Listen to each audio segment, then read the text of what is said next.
आज सुनिए मुंशी प्रेमचंद की लिखी उपन्यास गबन भाग 31 से 33। उसी दिन शव काशी लाया गया। यहीं उसकी दाह क्रिया हुई। वकील साहब के एक भतीजे मालवे में रहते थे। उन्हें तार देकर बुला लिया गया। दाह क्रिया उन्होंने की। रतन को चिता के दृश्य की कल्पना ही से रोमांच होता था। वहां पहुंचकर शायद वह बेहोश हो जाती। जालपा आजकल प्रायः सारे दिन उसी के साथ रहती। शोकातुर रतन को न घर बार की सुधि थी, न खाने पीने की। नित्य ही कोई न कोई ऐसी बात याद आ जाती जिस पर वह घंटों रोती। पति के साथ उसका जो धर्म था, उसके एक अंश का भी उसने पालन किया होता तो उसे बोध होता। अपनी कर्तव्यहीनता, अपनी निष्ठुरता, अपनी श्रृंगार लोलुपता की चर्चा करके वह इतना रोती कि हिचकियां बंध जाती। वकील साहब के सद्गुणों की चर्चा करके ही वह अपनी आत्मा को शांति देती थी। जब तक जीवन के द्वार पर एक रक्षक बैठा हुआ था, उसे कुत्तों या बिल्ली या चोर चकार की चिंता न थी।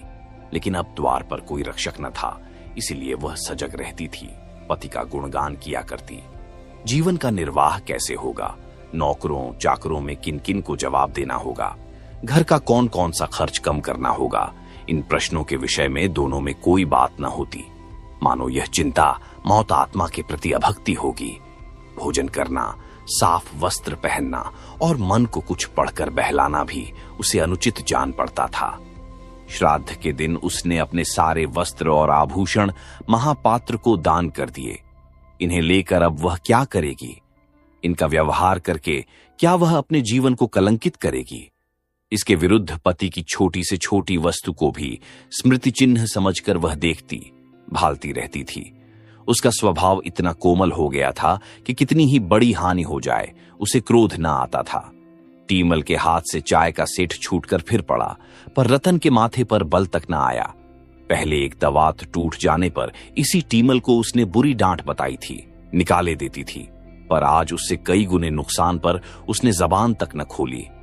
कठोर भाव उसके हृदय में आते हुए मानो डरते थे कि कहीं आघात न पहुंचे, या शायद पतिशोक और पति गुणगान के सिवा और किसी भाव या विचार को मन में लाना वह पाप समझती थी। वकील साहब के भतीजे का नाम था मणिभूषण। बड़ा ही मिलनसार, हंसमुख, कार्यकुशल। इसी एक महीने में उसने अपने सैकड़ों मित्र बना लिए। शहर में जिन जिन वकीलों और रईसों से वकील साहब का परिचय था, उन सबसे उसने ऐसा मेल जोल बढ़ाया, ऐसी बेतकल्लुफी पैदा की कि रतन को खबर नहीं और उसने बैंक का लेन देन अपने नाम से शुरू कर दिया। इलाहाबाद बैंक में वकील साहब के 20,000 रुपये जमा थे।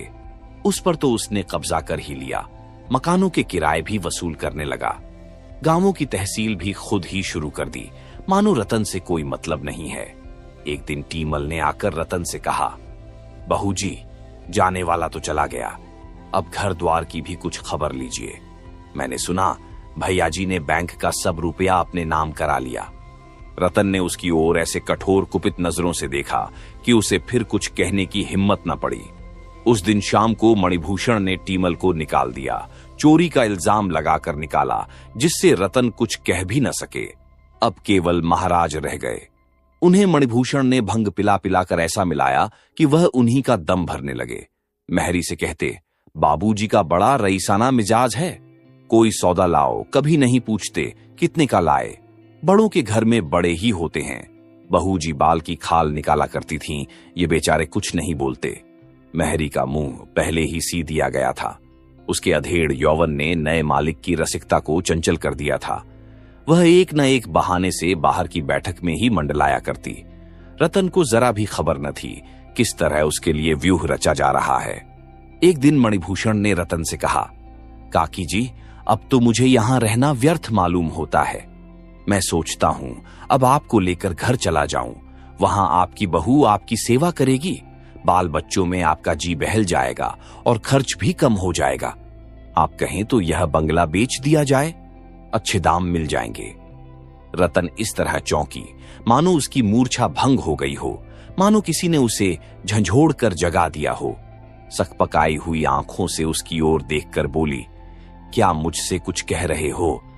मणिभूषण, जी हां, कह रहा था कि अब हम लोगों का यहां रहना व्यर्थ है। आपको लेकर चला जाऊं तो कैसा हो? रतन ने उदासीनता से कहा, हाँ, अच्छा तो होगा। मणिभूषण काकाजी ने कोई वसीयतनामा लिखा हो तो लाइए देखूं। उनको इच्छाओं के आगे सिर झुकाना हमारा धर्म है।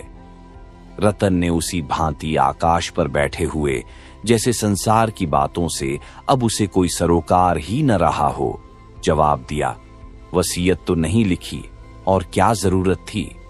मणिभूषण ने फिर पूछा, शायद कहीं लिखकर रख गए हों। रतन, मुझे तो कुछ मालूम नहीं, कभी जिक्र नहीं किया।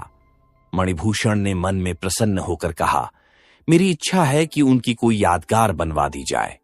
रतन ने उत्सुकता से कहा, हाँ हाँ, मैं भी चाहती हूं। मणिभूषण गांव की आमदनी कोई 3000 साल की है, यह आपको मालूम है। इतना ही उनका वार्षिक दान होता था। मैंने उनके हिसाब की किताब देखी है, 200-250 से किसी महीने में कम नहीं है।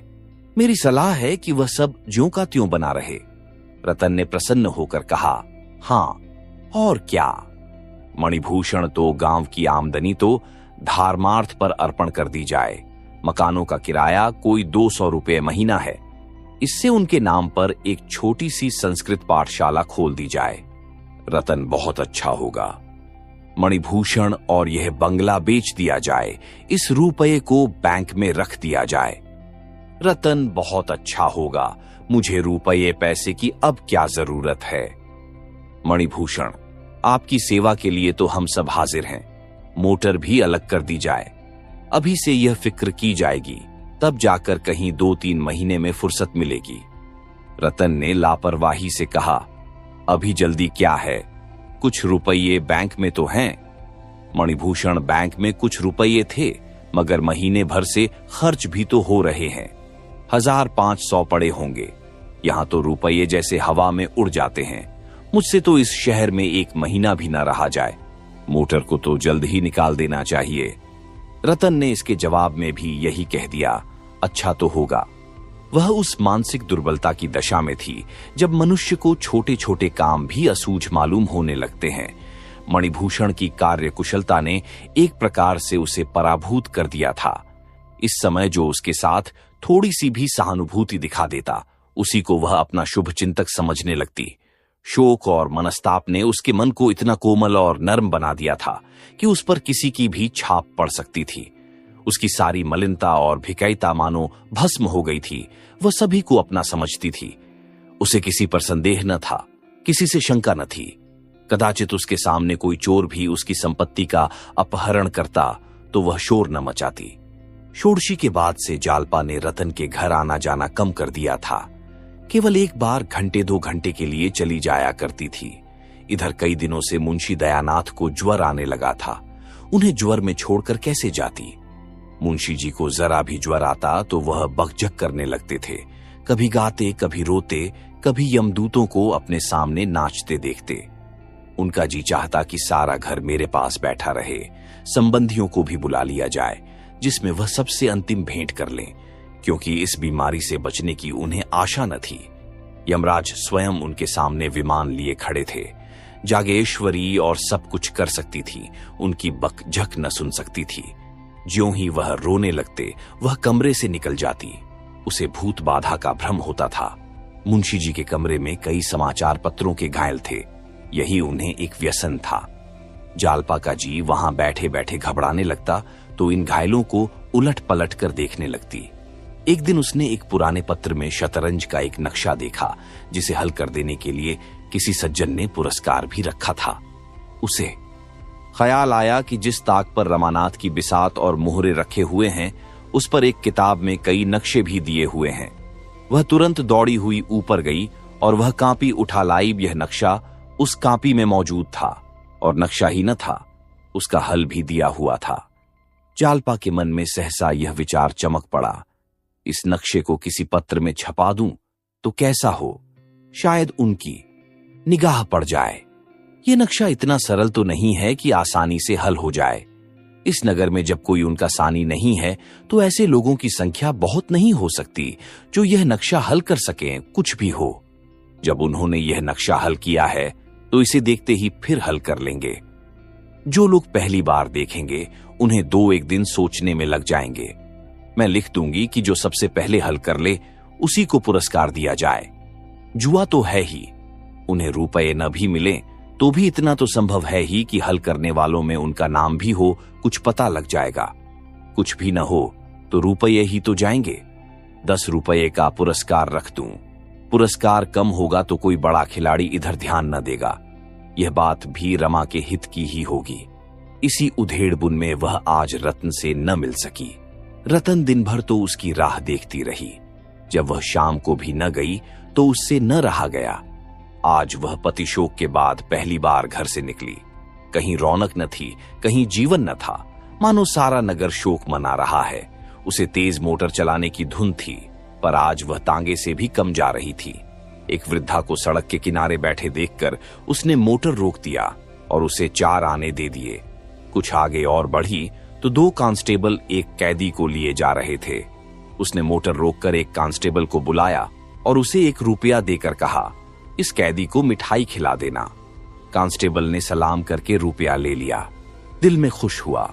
आज किसी भाग्यवान का मुंह देखकर उठा था। जालपा ने उसे देखते ही कहा, क्षमा करना बहन, आज मैं ना आ सकी। दादाजी को कई दिन से ज्वर आ रहा है। रतन ने तुरंत मुंशी जी के कमरे की ओर कदम उठाया और पूछा, यही है ना? तुमने मुझसे न कहा। मुंशी जी का ज्वर इस समय कुछ उतरा हुआ था। रतन को देखते ही बोले, बड़ा दुख हुआ देवी जी, मगर यह तो संसार है। आज एक की बारी है, कल दूसरे की बारी है। यही चलचलाव लगा हुआ है। अब मैं भी चला, नहीं बच सकता। बड़ी प्यास है, जैसे छाती में कोई भट्ठी जल रही हो, फूंका जाता हूं। कोई अपना नहीं होता। बाई जी, संसार के नाते सब स्वार्थ के नाते हैं। आदमी अकेला हाथ पसारे एक दिन चला जाता है। हाय हाय, लड़का था वह भी हाथ से निकल गया, न जाने कहां गया। आज होता तो एक पानी देने वाला तो होता। ये 2 लौंडे हैं, इन्हें कोई फिक्र ही नहीं मैं मर जाऊं या जी जाऊं। इन्हें 3 वक्त खाने को चाहिए, 3 दट्ठ पानी पीने को, बस और किसी काम के नहीं। यहां बैठते दोनों का दम घुटता है। क्या करूं, अब की न बचूंगा। रतन ने तस्कीन दी, यह मलेरिया है, 2-4 दिन में आप अच्छे हो जाएंगे, घबराने की कोई बात नहीं।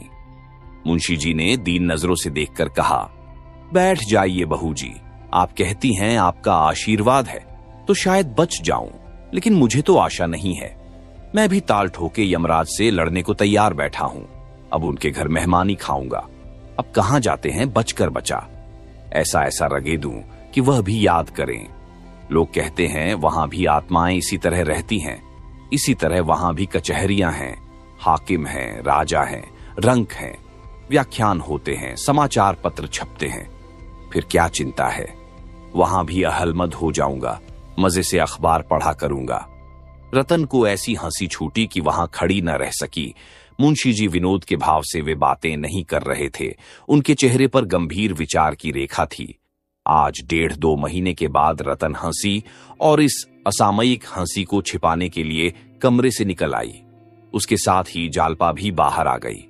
रतन ने अपराधी नजरों से उसकी ओर देखकर कहा, दादाजी ने मन में क्या समझा होगा, सोचते होंगे मैं तो जान से मर रहा हूं और इसे हंसी सूझती है। अब वहां न जाऊंगी, नहीं ऐसी ही कोई बात फिर कहेंगे तो मैं बिना हंसे न रह सकूंगी। देखो तो आज कितनी बेमौका हंसी आई है। वह अपने मन को इस उच्छृंखलता के लिए धिक्कारने लगी। जालपा ने उसके मन का भाव ताड़कर कहा, मुझे भी अक्सर इनकी बातों पर हंसी आ जाती है बहन। इस वक्त तो इनका ज्वर कुछ हल्का है, जब जोर का ज्वर होता है तब तो यह और भी ऊल जलूल बकने लगते हैं। उस वक्त हंसी रोकनी मुश्किल हो जाती है। आज सवेरे कहने लगे, मेरा पेट भक हो गया, मेरा पेट भक हो गया। इसकी रट लगा दी। इसका आशय क्या था न मैं समझ सकी, न अम्मा समझ सकी, पर वह बराबर यही रटे जाते थे। पेट भक हो गया, पेट भक हो गया। आओ कमरे में चलें। रतन, मेरे साथ न चलोगी? जालपा, आज तो न चल सेंगी बहन। कल आओगी? कह नहीं सकती। दादा का जी कुछ हल्का रहा तो आऊंगी।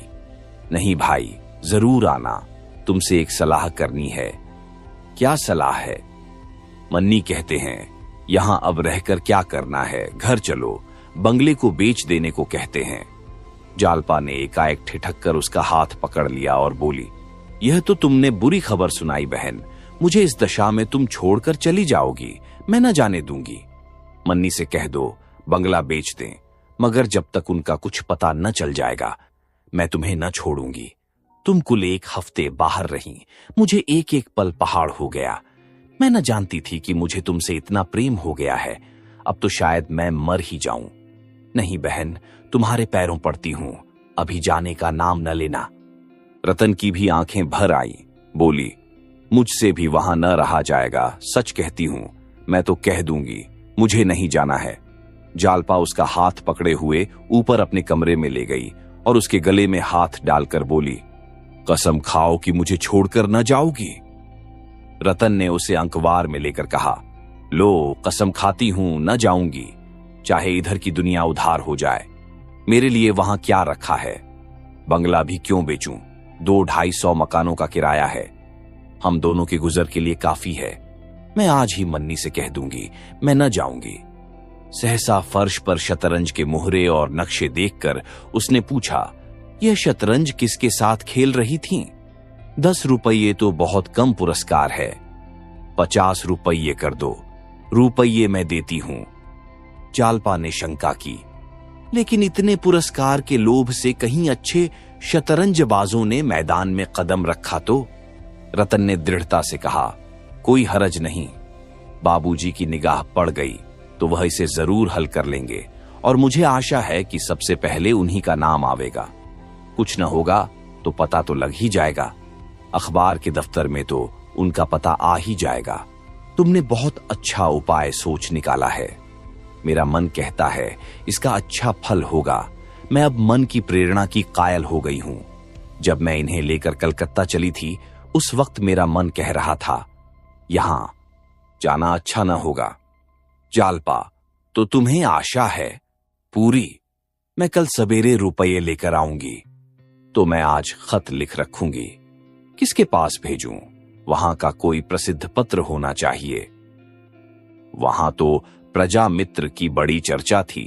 पुस्तकालयों में अक्सर लोग उसी को पढ़ते नजर आते थे। तो प्रजा मित्र ही को लिखूंगी। लेकिन रुपये हड़प कर जाए और नक्शा न छापे तो क्या होगा क्या? 50 रुपये ही तो ले जाएगा। दमड़ी की हंडियां खोकर कुत्तों की जात तो पहचान ली जाएगी। लेकिन ऐसा हो नहीं सकता। जो लोग देशहित के लिए जेल जाते हैं, तरह तरह की धौंस सहते हैं, वे इतने नीच नहीं हो सकते। मेरे साथ आधा घंटे के लिए चलो तो तुम्हें इसी वक्त रुपये दे दूं। जालपा ने नीमराजी होकर कहा, इस वक्त कहां चलूं? कल ही आऊंगी। उसी वक्त मुंशी जी पुकार उठे, बहू बहू। जालपा तो लपकी हुई उनके कमरे की ओर चली।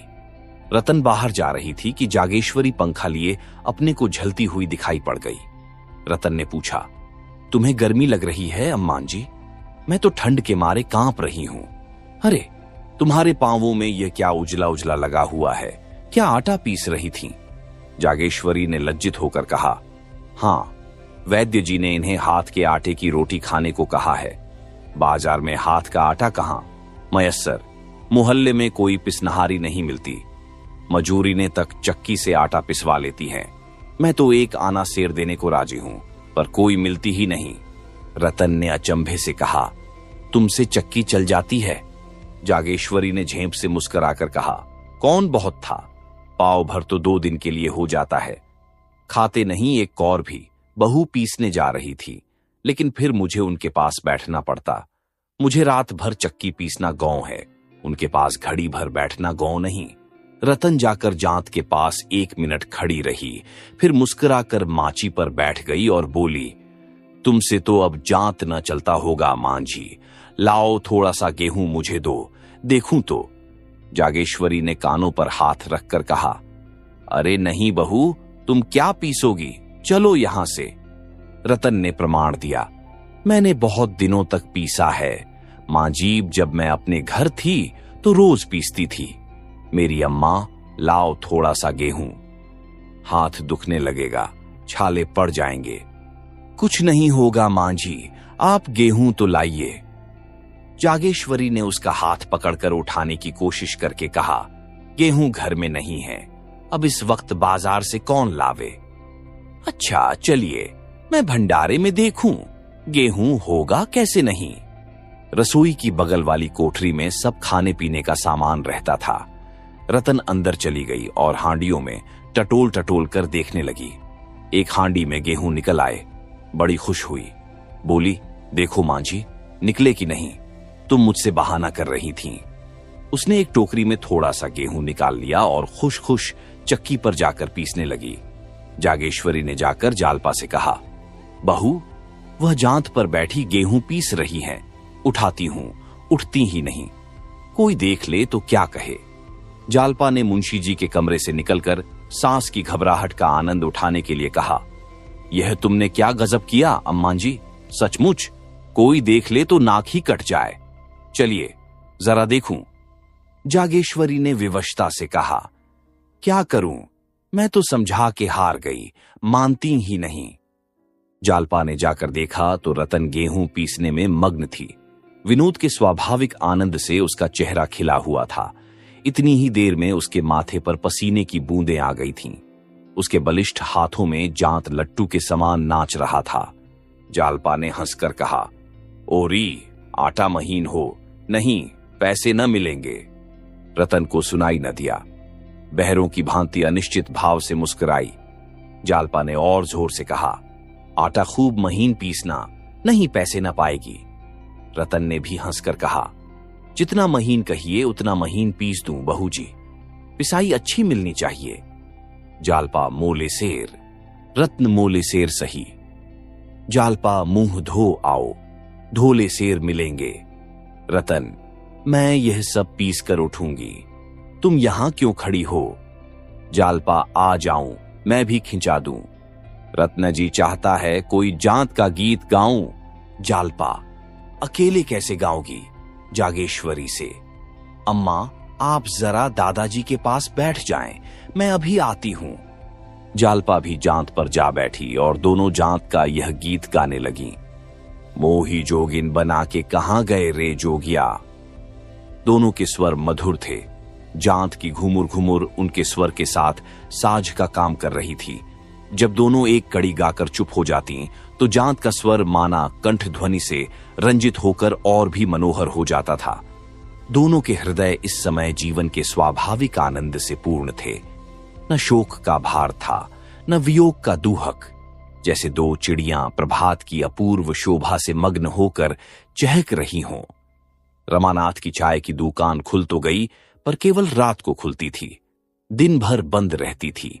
रात को भी अधिकतर देवीदीन ही दुकान पर बैठता, पर बिक्री अच्छी हो जाती थी। पहले ही दिन 3 रुपये के पैसे आए, दूसरे दिन से 4-5 रुपये का औसत पड़ने लगा। चाय इतनी स्वादिष्ट होती थी कि जो एक बार यहां चाय पी लेता फिर दूसरी दुकान पर न जाता। रमा ने मनोरंजन की भी कुछ सामग्री जमा कर दी। कुछ रुपये जमा हो गए तो उसने एक सुंदर मेज ली। चिराग जलने के बाद साफ भाजी की बिक्री ज्यादा न होती थी। वह उन टोकरों को उठाकर अंदर रख देता और बरामदे में वह मेज लगा देता। उस पर ताश के सेट रख देता। 2 दैनिक पत्र भी मंगाने लगा। दुकान चल निकली। उन्हीं 3-4 घंटों में 6-7 रुपये आ जाते थे और सब खर्च निकालकर 3-4 रुपये बच रहते थे। इन 4 महीनों की तपस्या ने रमा की भोग लालसा को और भी प्रचंड कर दिया था। जब तक हाथ में रुपये न थे वह मजबूर था। रुपये आते ही सैर सपाटे की धुन सवार हो गई। सिनेमा की याद भी आई। रोज के व्यवहार की मामूली चीजें जिन्हें अब तक वह टालता आया था अब अबाधा रूप से आने लगीं। देवी दीन के लिए वह एक सुंदर रेशमी चादर लाया। जग्गू के सिर में पीड़ा होती रहती थी। एक दिन सुगंधित तेल की शीशियां लाकर उसे दे दी।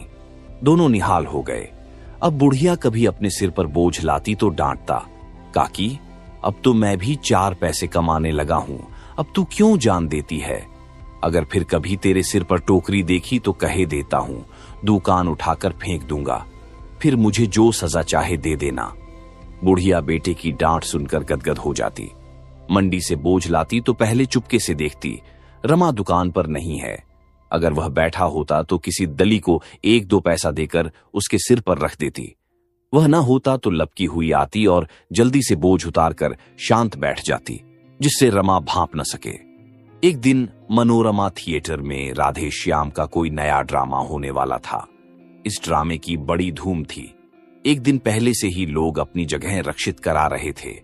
रमा को भी अपनी जगह रक्षित करा लेने की धुन सवार हुई। सोचा कहीं रात को टिकट न मिला तो टापते रह जाएंगे। तमाशे की बड़ी तारीफ है, उस वक्त 1 के 2 देने पर भी जगह न मिलेगी। इसी उत्सुकता ने पुलिस के भय को भी पीछे डाल दिया। ऐसी आफत नहीं आई है कि घर से निकलते ही पुलिस पकड़ लेगी। दिन को न सही, रात को तो निकलता ही हूं। पुलिस चाहती तो क्या रात को न पकड़ लेती। फिर मेरा वह हुलिया भी नहीं रहा। पगड़ी चेहरा बदल देने के लिए काफी है। यूं मन को समझाकर वह 10 बजे घर से निकला। देवीदीन कहीं गया हुआ था। बुढ़िया ने पूछा, कहां जाते हो बेटा? रमा ने कहा, कहीं नहीं काकी, अभी आता हूं। रमा सड़क पर आया तो उसका साहस हिम की भांति पिघलने लगा। उसे पग पग पर शंका होती थी, कोई कांस्टेबल ना आ रहा हो। उसे विश्वास था कि पुलिस का एक एक चौकीदार भी उसका हुलिया पहचानता है और उसके चेहरे पर निगाह पड़ते ही पहचान लेगा। इसलिए वह नीचे सिर झुकाए चल रहा था। सहसा उसे ख्याल आया, गुप्त पुलिस वाले सादे कपड़े पहने इधर उधर घूमा करते हैं। कौन जाने, जो आदमी मेरे बगल में आ रहा है कोई जासूस ही हो, मेरी ओर ध्यान से देख रहा है।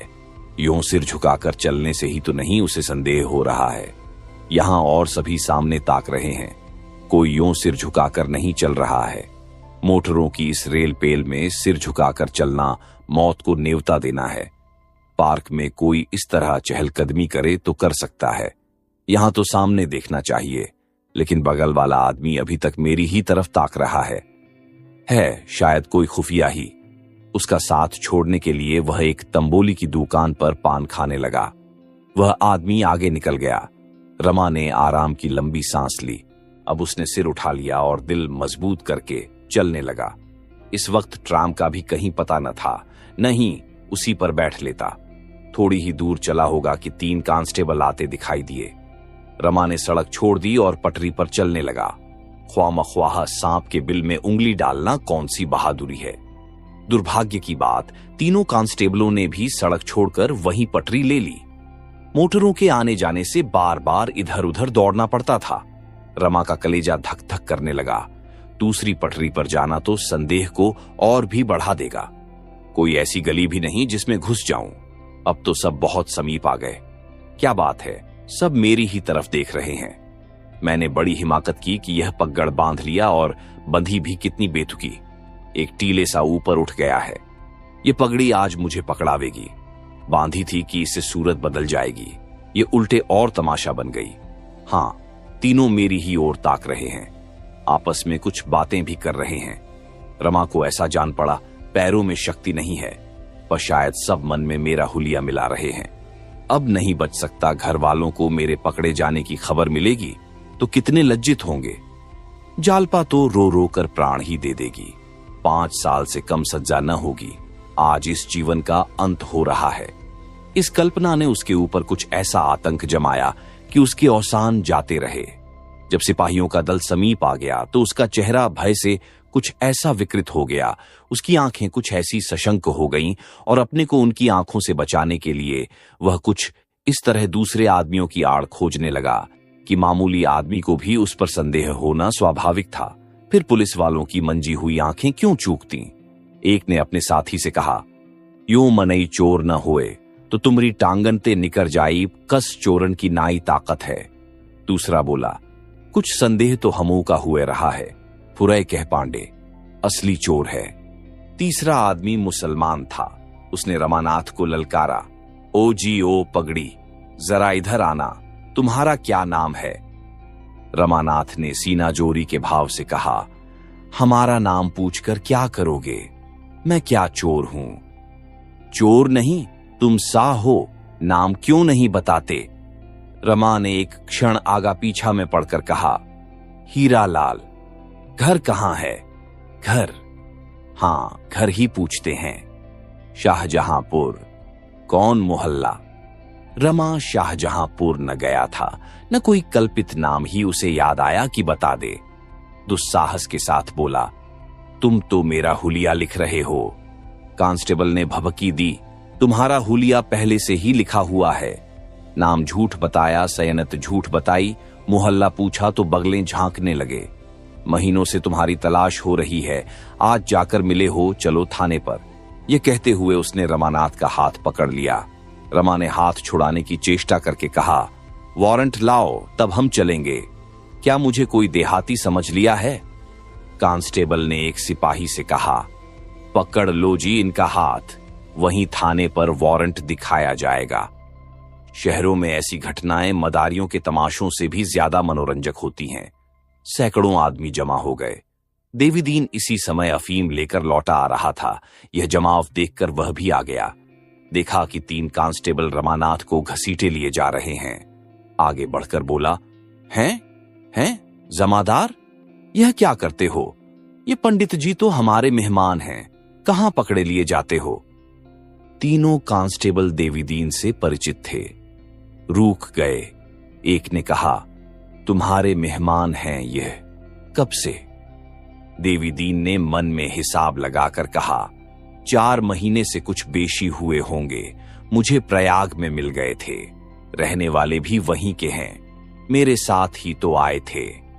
मुसलमान सिपाही ने मन में प्रसन्न होकर कहा, इनका नाम क्या है? देवीदीन ने सिटपिटाकर कहा, नाम इन्होंने बताया न होगा। सिपाहियों का संदेह दृढ़ हो गया। पांडे ने आंखें निकालकर कहा, जान परत है तुम्हू मिले हो, नाव काहे ना ही बतावत हो इनका। देवीदीन ने आधारहीन साहस के भाव से कहा, मुझसे रोब न जमाना पांडे, समझे, यहां धमकियों में नहीं आने के। मुसलमान सिपाही ने मानो मध्यस्थ बनकर कहा, बूढ़े बाबा, तुम तो ख्वामख्वाह बिगड़ रहे हो, इनका नाम क्यों नहीं बतला देते? देवीदीन ने कातर नजरों से रमा की ओर देखकर कहा, हम लोग तो रमानाथ कहते हैं, असली नाम यही है या कुछ और, ये हम नहीं जानते। पांडे ने आंखें निकालकर हथेली को सामने करके कहा, बोलो पंडित जी, क्या नाम है तुम्हारा? रमानाथ या हीरालाल, या दोनों, एक घर का एक ससुराल का? तीसरे सिपाही ने दर्शकों को संबोधित करके कहा, नाम है रमानाथ, बतावत है हीरालाल।